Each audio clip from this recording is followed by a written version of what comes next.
Gaza's overcrowded narrow web of streets is doubled underground by a dense tunnel network known to Israeli troops as the Gaza Metro. Hamas has been building the sophisticated network of tunnels since it seized control of the Strip in 2007. Since then, the tunnels have increased manyfold. Some tunnels are as deep as 30 or 40 meters below ground, allowing militants to change position away from the danger of strikes.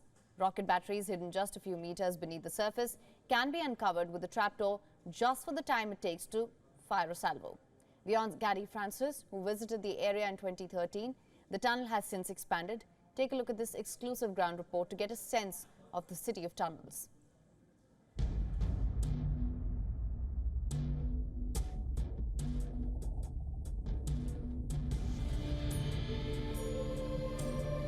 This is a part of the world where I couldn't have reached without going through underground tunnels.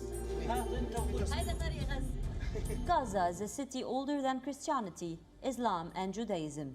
A caravan point of strategic importance from the earliest times, it was constantly involved in the wars between Egypt and Syria and the Mesopotamian powers.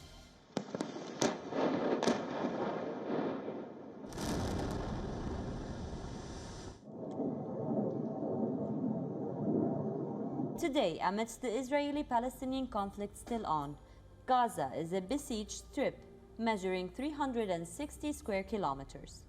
The only way there is through Egypt, so I flew to Cairo first. From Cairo, with an Egyptian taxi driver crossing over the Suez on a bridge named Peace Bridge, we reached the Sinai Peninsula.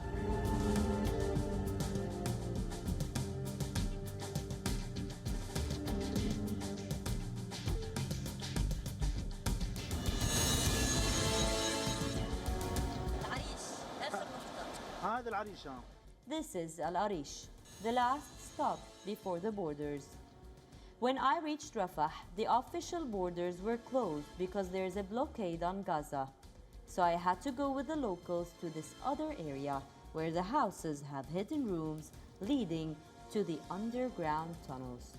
It is somehow like a bus stop moment. This man is a Tunisian on his way inside too to stand in solidarity with the people of Gaza. As we emotionally wait, the colleagues who work in Gaza radio stations were able to get me a permit, and I was allowed in the tunnel.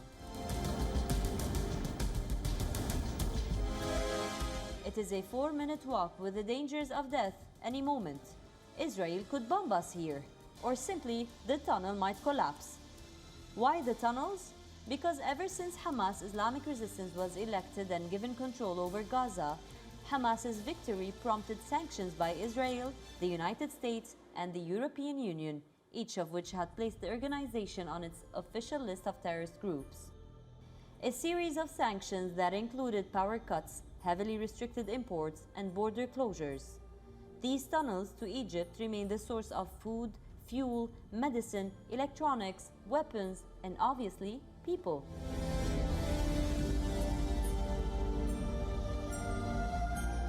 Inside Gaza, the only self-governed Palestinian piece of land, we get to have a closer look on what Hamas is and how it governs.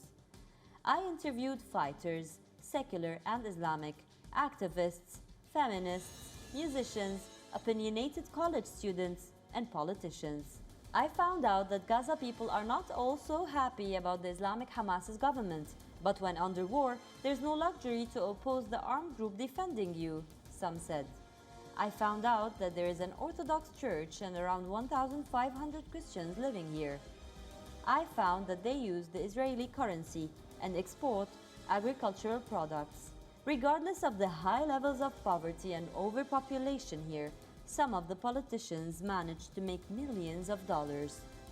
I discovered the Qatari flags on the boats of the fishermen, the Turkish statue at the besieged port, the Iranian flag at the checkpoint between Gaza and the Israeli troops.